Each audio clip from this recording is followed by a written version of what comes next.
About 6 months ago, I reviewed 4 gimbals: the Zhiyun Crane 3, the Weebil Lab, the AK4000, and the Ronin's Essentials. Now, only one gimbal made it off that list, and that was the Ronin Essentials.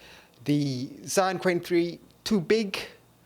The AK4000, I heard a lot about jitter problems, which scared me.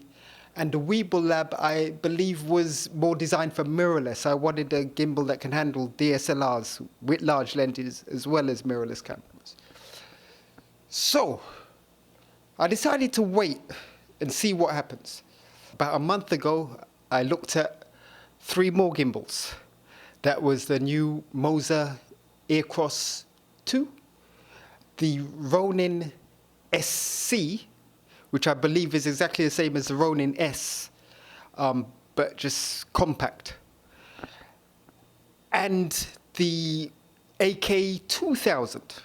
Now, the AK2000 made it into that list simply because it had plummeted in price to $300 US. And when I checked again, they'd put it back up to $380. So that goes out the window. I wouldn't touch it for that. Honestly, now I wouldn't even touch it at $300, personally.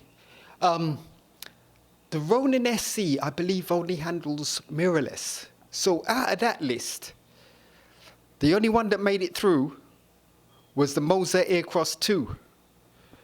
That seemed to be able to handle mirrorless DSLRs as well.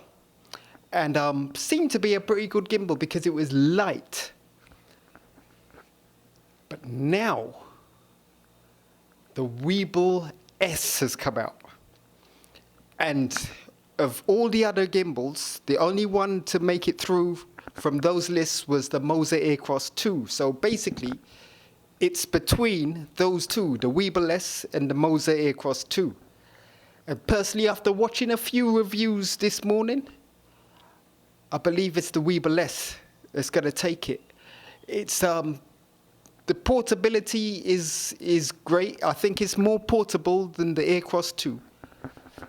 And I believe from some of the reviews I was watching this morning, if you're going to put a heavy setup, because I'm going to be using a Canon DSLR and various lenses from small to large, so I believe out of those two, the Weebil S can take it.